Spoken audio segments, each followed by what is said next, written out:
Yo, what's up mga ka-YouTube, mga tol.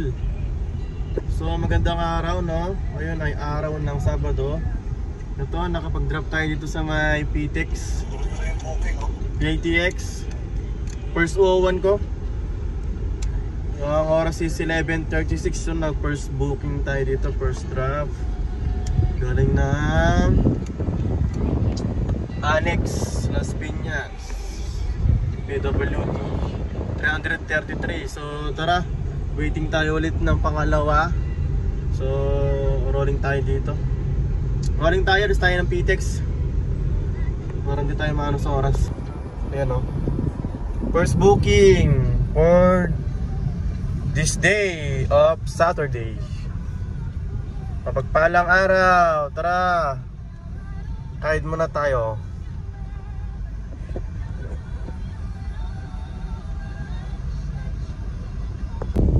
Yo, what's up mga tol?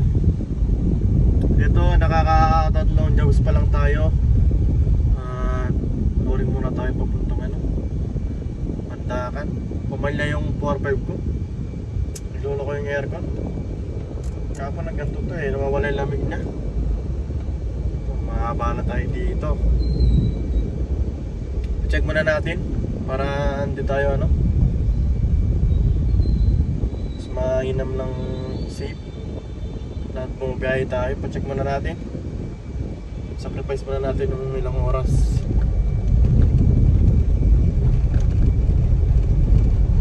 Mahirap na. So, tara, rolling tayo sa rolling ako sa Pandakan. Pupuntahan ko si Roger.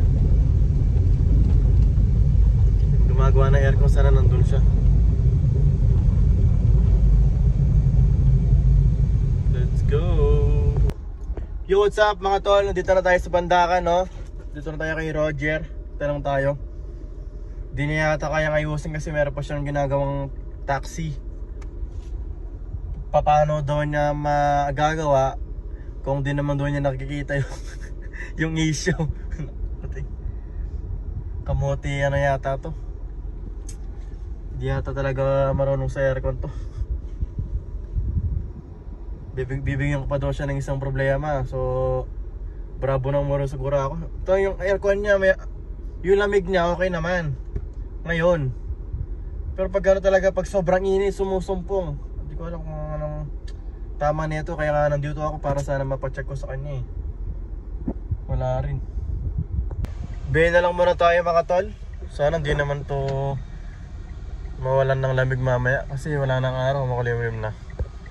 Ito, nag-drop tayo dito sa may shore. Back to back! Sana Makati naman. Baka sasagad ako hanggang mamaya. So 2:37 na bala ko kay Roger. Wala, di ako believe kay Roger. Nasa ilang oras natin kay Roger. Ito, drop ako dito sa shore. 240 ang marumi, 190 ang malinis. Okay. So waiting ulit ng booking. Rolling tayo, rolling na ulit. Rolling tayo pag wala ang booking. Tayo dito, wala rito. Tayo Makati. Yo, what's up mga tol? Mukhang mapapostpone yung biyahe ko ngayon kasi bukas pala Linggo. Malamang sarado yung mga shop. Tapos Monday na yung bukas nila. So medyo may oras pa naman. So malapit na ako rito sa may pa ako Duman ako rito sa tropa. Ito i-check yung pan do, yung nito yung pan. Pero sabi ko bago pa lang. So lalagyan namin siya maglalagay kami ng fan. Bali magiging double pan siya. So pag hindi pa rin siya, pag nawawala pa rin yung lamig niya, yun na, kukunin ko na yung isang motor pan na denso. So ito, postpone dito ako sa Pako. Paayos muna natin to guys para di tayo mabire sa mga biyahe natin. Mahirap na. Pag napaayos to, hataw tayo ng ilang linggo. So yun na. Ingat tayo sa biyahe. Update ko kayo mamaya.